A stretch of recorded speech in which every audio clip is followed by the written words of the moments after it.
yai ada. Saya kan ngaku-ngaku kiai ya. Ini nggak enak kan? Pantas. Nggak pantas. Yo dudu alim yo gak kanofis ke ulama. Potongan nggak ada. Aduh, saya dari dulu juga nunggu ya Mas. Jadi dia sama saya nunggu saya. Nunggu saya.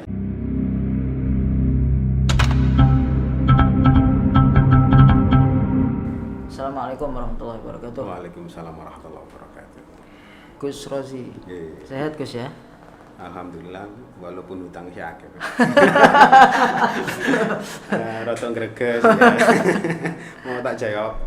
Alhamdulillah sehat tapi ya setengah-setengah berarti ya. Ekonomi agak menurun ya. Kondisi sekarang seperti itu keadaan saya. Podcast ya alhamdulillah. Belum turun AdSense Gus. Turun AdSense. Ya kondisi saya seperti itu, tidak terlalu sehat secara ekonomi juga. Terutama secara ekonomi. Gus Rozi, masya Allah. Antum ini orangnya unik Gus, jenengan ini orangnya unik. Ya, banyak yang mengatakan seperti itu. Dari bawaannya aja sudah kelihatan unik. Pondok pesantren antum aja jenengan itu juga unik sekali. Saya lihat ini. Jenengan menggabungkan antara seni dengan pesantren. Ini unik banget ini. Ini belum enggak terlalu banyak lah. Perlu untuk dikaji ini. Apa inspirasinya dan kenapa kok sampai menjadikan pondok pesantren tapi dengan temanya seni banget gitu loh. Untuk saya kira jadi seni itu untuk melahirkan rasa ya. Kelembutan itu ada di seni ya. Kenapa pondok saya buat seperti itu? Ini bukan masalah tentang banyak mengatakan agak kejawen, padahal tidak. Itu hanya unsur dari leluhur kita atau ya budaya Nusantara itu memang iklimnya seperti ini. Jadi culture-nya itu seperti ini. Jadi zaman dulu mungkin sudah membuat bangunan-bangunan seperti itu untuk mengikuti culture dari daerah seperti ini mungkin. Nah, untuk kenapa harus seni? Sebenarnya saya sendiri kan jiwa saya lebih ke seni mungkin. Jadi akhirnya pondok saya ngikuti. Dulu muncul jiwa seni itu mungkin dari umur berapa? Dari kecil mungkin.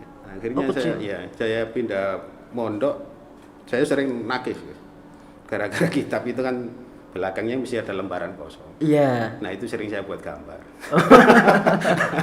Itu sering biasanya nakis. Nah, ya nggak lolos. Ya mungkin apapun yang kalau ada masih lembaran putih atau apa, memang nggak bisa. Gatel. Pengen nulis, saya pengen gambar. Selalu seperti itu. Bahkan di baju saya putih nggak ada yang putih, semuanya bergambar semua.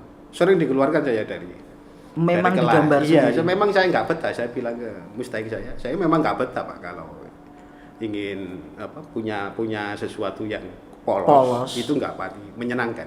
Makanya ini lihat coba jaketnya ini unik sekali nih. Jaket gambarnya jantung ini. Iya, namanya detak ya. Detak ya, nggak mau polos kasih jantung. Harus dikasih jantung. Nah, akhirnya saya aplikasikan ke pondok itu seni itu. Nah, mulai dari struktur bangunan itu. Ternyata struktur bangunan seperti ini, seperti orang-orang yang dahulu disiapkan kok seperti ini, ada batu ekspos, candi-candi. Ya, ternyata baru saya sadari. Pembangunan seperti itu memang mungkin nenek moyang kita sudah tahu. Nah, anak turunnya ben-ben itu gak pati sugi-sugi. Iya. Jadi kita cukup bata ekspos, tidak perlu dipelur. Kalau pelur nanti nambah semen. Nah akhirnya seperti ini. Nambah biaya. Ini cocok buat anak cucunya. Oh jadi kosnya ringan.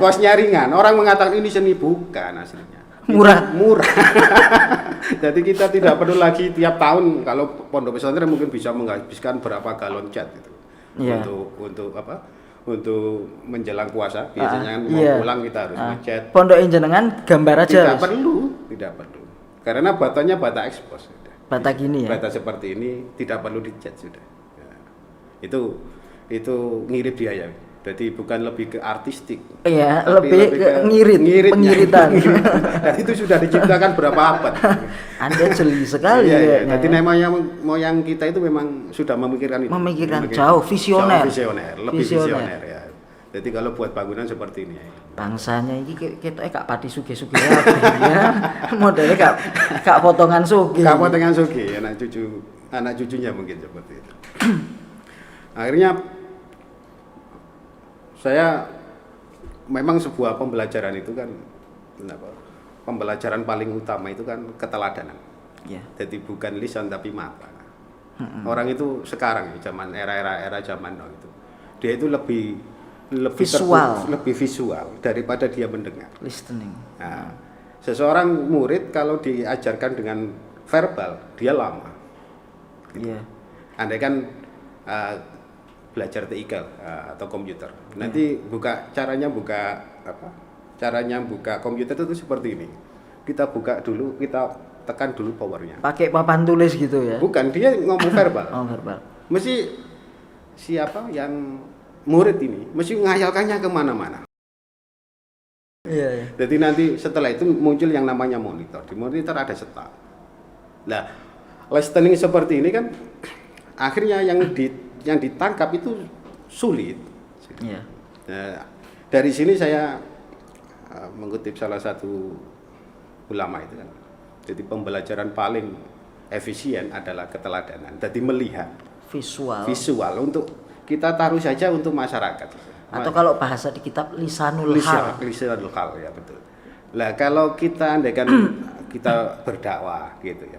Kita berdakwah. Oh ini loh contohnya sholat seperti Nabi, tangannya seperti orang ya cuma dibaca aja. Terus bagaimana prakteknya? Kan gitu. Ya. Nah, jadi dia itu butuh visual. Andaikan setelah ngaji, ini apa ya maksudnya? Jadi masyarakat kita itu kan andaikan disuruh mondok semua yang nggak mungkin. Iya. Ya, masih ada yang bertani semuanya. Terus ngajinya bagaimana? Akhirnya dia ngaji dengar. Lah yang didengar terus prakteknya bagaimana kan? Visualnya nggak ada gambaran. Iya, terutama fikih. Fikih itu sebenarnya dalam fikih itu kan dibagi jadi 4 ya. Ada rukul ibadat, rukul muamalat, rukul munakahat, sama jinayat. Menurut jenengan, paling sulit rukul apa? Ibadah, muamalah, munakahat, sama jinayat. Yang sulit dipahami itu bab yang mana? Yang muamalah. Muamalat. Kenapa muamalat? Karena ndak ada prakteknya. Kebanyakan praktek muamalat ya nggak sesuai ya seperti yang ada di kitab itu. Benar. Sebenarnya bab yang paling sulit itu adalah bukan muamalat, guys. Ibadah. Ya. Ketika ulama-ulama mengarang tentang bab ibadah itu segini sendiri, Gus. Kalau muamalat tipis lah. Jadi bab muamalat mesti tipis. Tapi kalau ibadat mesti tebal. Tapi kenapa rukul ibadat jadi gampang? Karena kita praktek. Betul. Munakahat praktek. Jinayat ya gitu-gitu aja kan. Apa perlu contoh dulu? Iya bukan. Mungkin butuh teladan dulu bagaimana. Kedepannya kan akan praktek kan gitu Gus ya. Kedepannya kan akan praktek gitu ya. Jinayat kan istilahnya cuma ini takzirnya gini, ini seperti ini, nanti lagi gitu-gitu aja. Tapi kalau muamalat ini kan yang memang butuh syarat, rukun, cuman kita gak nyantol. Kenapa? Karena enggak ada praktek visualisasi tadi itu tersebut. Ada dagangan semuanya ada, rukunnya seperti yang utang banyak. Nggak sesuai kita. Akhirnya bab koret nanti. Oh ya, baliknya ke situ. Nah dari situ akhirnya saya setiap kali pengajaran selesai, saya kan di pondok itu tiap Kamis ada yang namanya jamiah. Jamiah di sini mulai dari musik, ya. Jadi harus bisa menciptakan musik yang mendorong ke nilai ibadah. Jadi apapun itu kalau diajarkan bab wudu ya dia harus bisa membuat syair tentang wudu tapi dikemas dalam konsep asmara, cinta gitu. Jadi orang itu mendengar seperti ini. Jadi itu turut ngaji. Lalu kemudian film, 1 minggu itu tiap Kamis anak-anak itu per kamar itu saya wajibkan buat film. Jadi kita nobar bareng karya-karyanya. Bisa sampai 25 tiap minggu itu kita bisa buat film durasi 10 sampai 15 menit itu 25 film itu tiap Kamis. Tiap Kamis 25 film. Tiap Kamis 25 film. Anda rumah produksi atau pondok pesantren? Bukan, ini keberlanjutan dari ya ilmu lah, ngaji lah direpresentasikan ke situ lah. Ini paham apa enggak yang disampaikan gitu. Kemudian saya kasih apa jenenge materi gitu. Ini bab ini tolong kamu buat untuk visualisasikan. Jadi anak teman-temanmu yang enggak paham nanti dari situ. Betul. Akhirnya musik sudah, bahkan saya itu ke mana? Ngaji ke daerah pelosok sana. Orang situ itu cuma kalau tarawih itu cuma 3. Tarawih 3? 3 orang. 3 orang. 3 orang. Karena pikir 3 rakaat. 3 orang. Mungkin ini sering saya ceritakan di mana-mana. Ini bukti bahwa kekuatan seni dan budaya ini memang cocok untuk di kawasan digabungkan, dikompar sama. Waktu itu ngaji, anak-anak teman-teman itu ngaji saya kirim ke sana. Kok nggak ada respon? Cuma 3 saja. Oh, sudah gini saja. Saya kumpulkan alat musik, buatkan film. Gitu. Nanti artisnya saya panggil teman-teman seniman lawak itu. Terus saya pinjam ke pura panggungnya itu, pinjam pura panggung. Setelah semuanya terpasang, musik saya mainkan, gitu ya. Film saya nyalakan, semuanya hadir semuanya. Terus saya ngaji di situ. Besok itu ramai di masjid. Bahkan sampai non Muslim itu ikut tarawih. Ikut tarawih. Saya tahu, soalnya waktu pertama kali kenalan dia ngaku bukan Muslim. Saya tanya, Mas, sampean ikut tarawih nanti nggak dimarahi yai sampean? Ya enggak, soalnya sampean ngaji tadi kalau tarawih pahalanya surga. Kata rahib saya masuk non muslim ini hadiahnya surga. Jadi saya punya 2 surga, sampai cuma 1. Akhirnya dari situ berbondong-bondong hampir 12 mu'alaf yang Masya Allah. Yang masuk itu dimasukkan oleh kita oleh film terlepas dari kontroversi alat musik ya. Itu semuanya bisa masuk dari situ. Hampir 12 dan itu terus berkembang sampai sekarang itu full. Akhirnya bisa buat masjid di situ. Ya, 3 lantai. Yang ngomando non muslim malah, yang cari pasirnya. Di sana kan nggak perlu karena ledakan dari Bromo itu kan banyak, jadi nggak perlu. Jadi sudah sampai 3 lantai. Hasil dari ngaji di pondok termasuk musik, seni dan stand up semuanya ada di sini juga ada stand up. Tapi nggak berkembang sih dia. Ada kayak biasa lah anak pondok kadang-kadang kan cerita lucu. Cuman saya sering kadang kalau acara gitu ya main marawis lah musiknya, kita pakai marawis. Terus ada juga nanti stand up, ada game-game seru biasa anak-anak pondok gitu. Dan itu juga sering saya pakai untuk dakwah di luar. Sama kayak metode jenengan, tapi mungkin enggak yang alat-alat musiknya enggak terlalu komplit ya. Benar. Kita pakai, jadi kita turunkan di satu daerah yang saya bidik tapi anak kecil-kecil. Anak kecil-kecil di situ ada main musik marawis. Setelah itu ada game seru. Ya kayak lomba-lomba gitulah, dapat hadiah. Setelah itu juga ada anak-anak stand up.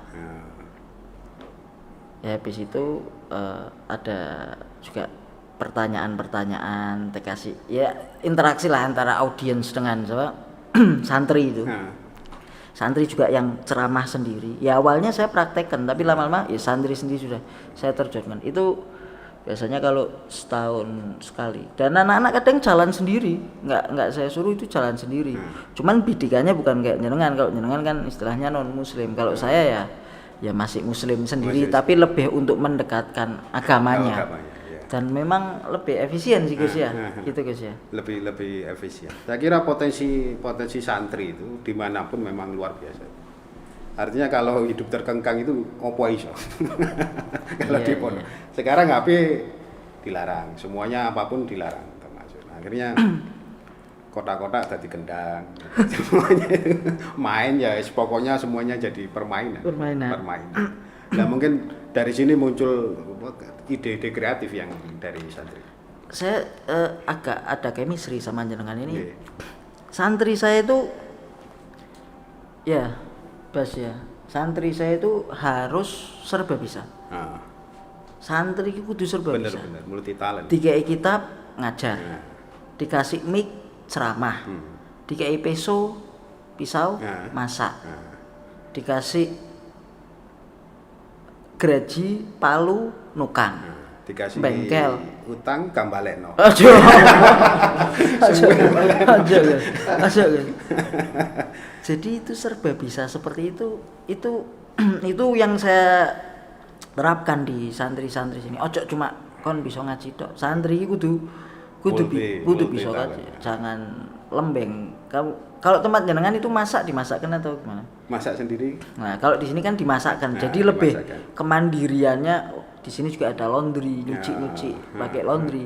Jadi mungkin kemandiriannya itu enggak terbentuk secara langsung ya. Jadi dengan tadi itu saya menerapkan hal-hal itu. Seperti multimedia aja ini saya beli alat-alat. Karena beli alat-alat itu beli alat-alat dulu. Anak-anak masih belum tahu cara mengoperasikannya. Masih nol. Ini SPP naik ya? Yang tadi beli podcast. Aja buka dapuran pesantren. Enggak. Soal itu ya sama juga ya. Soalnya pondok kan bukan sebuah perusahaan, jadi ya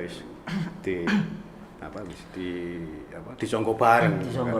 Ya demi kemajuan santri-santrinya itu. Terus Gus, lanjut Gus. Aku gak wani kakean ngomong wis bahaya.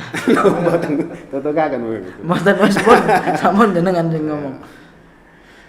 Ya akhirnya perjalanan dulu dari kamera juga, dari kamera buri gitu. Perjalanan akhirnya bertemu dengan profesional film, profesional seniman. Nah, akhirnya masuk ke saya buatkan sama teman buat grup Alkmat, komunitas seniman di Prosari. Semuanya juga masuk ke pondok. Jadi seniman itu semuanya masuk ke pondok. Profesional silakan masuk di sini. Akhirnya semuanya masuk. Termasuk yang seniman internasional juga masuk di pondok. Saya mintai tolong untuk belajari santri-santri. Karena satu profesional, kedua gratis. Lek bayari ora kuat. Iya betul. Dari situ semakin berkembang, akhirnya kami membuat film yang agak apa yang berat, kemarin itu judulnya Tengah ya? Ada Tengah juga ya. Tawasud ya. Tawasud. Itu juara 3 di lomba film nasional. Jadi satu tahun kami 4 mengeluarkan 4 film. 4 film juara semuanya, termasuk Hari Santri. Masuk 3 besar ya. 3 besar. Untuk di Pasuruan juara 1, terus Jawa Timur kemarin juara 1 dan juara 3 yang Ansor itu. Sama Fadat Muslimat saya ajak main juga juara 1, yang Banser itu juara 2 itu yang videonya. Ini tentang kan gini ceritanya kalau baca. Jadi apapun momen itu emang kalau tidak didokumentasikan. Betul. Saya itu kan ke masyarakat masyarakat hutan. Saya lihat di situ kok ada bekas robohan dari bambu. Saya tanya ke petani sebelah, ini bekasnya apa ini? Bekasnya musola. Jadi ambruk, mungkin karena pakai bambu. Ambruk, nggak kuat sama hawa yang terlalu dingin. Setelah ambruk, terus saya minta sama teman-teman, saya buatkan gambar untuk musola itu. Akhirnya jadi sebuah musola gitu. Lah musola ini kan dari kayu, mirip gazebo. Nah untuk masuk ke sana dia harus digotong. Ini yang gotong siapa? Ya Banser yang minta tolong Banser kumpulkan kita gotong musola. Sekalian tak buatkan film. Iseng itu. Nah, Akhirnya musola itu jadi dibawa ke sampai pedalaman hutan itu. Ya. Setelah jadi, saya edit, saya kirim ke Jawa Timur. Ternyata juara 3. Dapat 1 juta, membuat musolanya 15 juta. Tapi ya asiknya di situ, asiknya di situ. Iseng-iseng tapi ada karya Ya, guys. Jadi iseng-iseng. intinya kan karya. Tapi mau guys. 1 juta. Ya bukan ini hanya nggak munafik kan, ya, tetap butuh juga kan. untuk menginspirasi yang Ya, lain, ya. untuk menginspirasi yang lain. Iya bagus. Ya menggabungkan antara seni dengan pesantren, seni dengan dakwah, terus tadi visualisasi yang ada di kitab dijadikan apa namanya Gus? Sebuah film. Dijadikan sebuah film. Nah, Awalnya itu gimana Gus? Jenengan ini kok ide seperti itu tuh, dan istilahnya kan hal baru ini. iya, hal baru. Gini, ketika kita melihat film di Indonesia mungkin ya, sinetron, apalagi yang paling nemen itu dulu Cinta Fitri. Anak pesantren, rock and roll. Wah, itu kan saya itu sampai nggak berkualitas sama sekali. Nggak ada bobot pesantrennya. Bukan pesantren kan seperti itu. Bukan pesantren. Jadi dari situ terus ketika ngaji kita mungkin sering menemukan alurnya sinetron kan seperti itu, hanya seperti itu. Tidak ada yang mewah gitu. Protagonis, antagonis Ya, selesai. ketemu, uangnya jatuh atau bukunya jatuh, diambil bareng, saling pandang, jatuh cinta, nanti ada orang ketiga masuk, sudah. Iya. Lalu dari situ berkembang sampai panjang sampai beberapa Episode. Ya, itu kan dari situ. Nah, justru dari karya-karya ulama, gitu, termasuk kisah-kisah nyata. Biasanya saya kemarin ambilnya sering dari kitab Nawadir itu. Banyak cerita Banyak cerita itu ya dari itu. Lah ini kok gak diekspos sama teman-teman santri. Secara alur dia bagus, secara dialog juga bagus. Ketika saya tampilkan tawarkan ke teman-teman itu, bagaimana? Loh ini ceritanya dapat dari mana? Gitu. Memang luar biasa. Produser itu kaget Gus. Sampean kok bisa? Saya bukan saya akui memang bukan saya pengarang. Saya itu cuma ngarang buku itu. Dulu saya pernah buku saya itu sampai ke Makau Cina. Itu ya apa jenenge? Ya saya dari ambil kitab itu. Itu waktu di pesantren, saya kekurangan kiriman, akhirnya menciptakan buku itu. Termasuk bangun pesantren dari situ, dari buku salah satu. Namanya Berkencan dengan Tuhan itu. Saya ambil dari. Itu kisah ini juga saya sadur dari beberapa kitab. Cuma saya pakai bahasa yang lebih kekinian. Dan itu di pasar juga banyak yang minat itu. Sampai di Makau. Penjualan itu. Nah, karya-karya yang monumental seperti ini beberapa santri ini tidak mau mengekspos ke dalam bahasa yang lain ya, dalam bahasa yang lain dan untuk mempublikasikan, menasionaliskan. Iya, benar. Jadi jarang ada karya-karya eman gitu. Karya-karya yang fenomenal seperti ini tidak ada yang mengekspos. Dari kisah-kisah itu kan bisa kita betul belajar.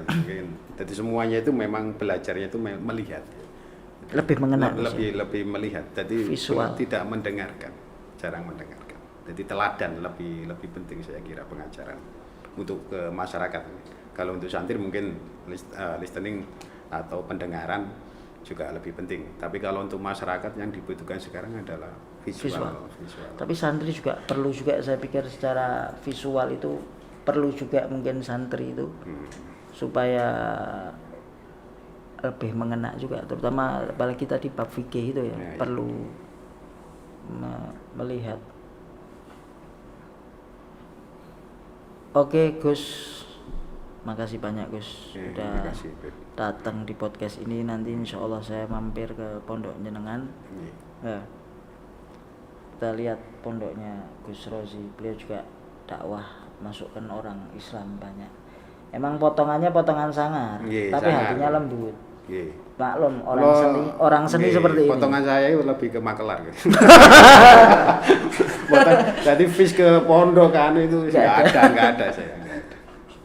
Bahkan saya itu sering disuruh ngangkat bawaannya wali santri sering. Mosok. Iya. Saya kalau di pondok kan cuma pakai kaos sama sarung. Gondrong dulu ya. Ya gondrong. Mas ini apa?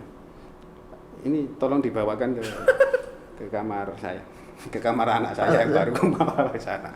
Bahkan sering yang nunggu saya sama dia nunggu saya sering.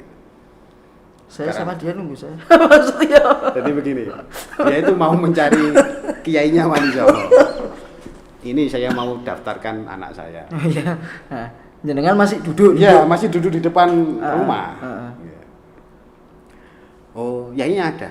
Saya kan ngaku-ngaku kiai ya. Ini nggak enak. Nggak pantas. Nggak pantas. Ya dudu alim ya. Iya. Ya gak novis ke ulama. ulama. Potongan nggak ada. Aduh, saya dari dulu juga nunggu ya Mas. Jadi dia sama saya nunggu saya. Nunggu saya. Sekian lama akhirnya nggak datang-datang. Iya, saya juga nunggu dari tadi. Akhirnya sudah masuk ke sana saja. Langsung ke kamar kantor. Ya, langsung ke kantor itu. Jadi sering seperti itu. Mungkin lebih ke seninya ya saya. Jiwa seninya lebih Jadi kelihatan ya. Lebih slow, lebih nyantai gitu. Lebih santai. Ini kemauan. Nggih. Matur nuwun sanget. Matur suwun. Assalamualaikum warahmatullahi wabarakatuh. Warahmatullahi wabarakatuh.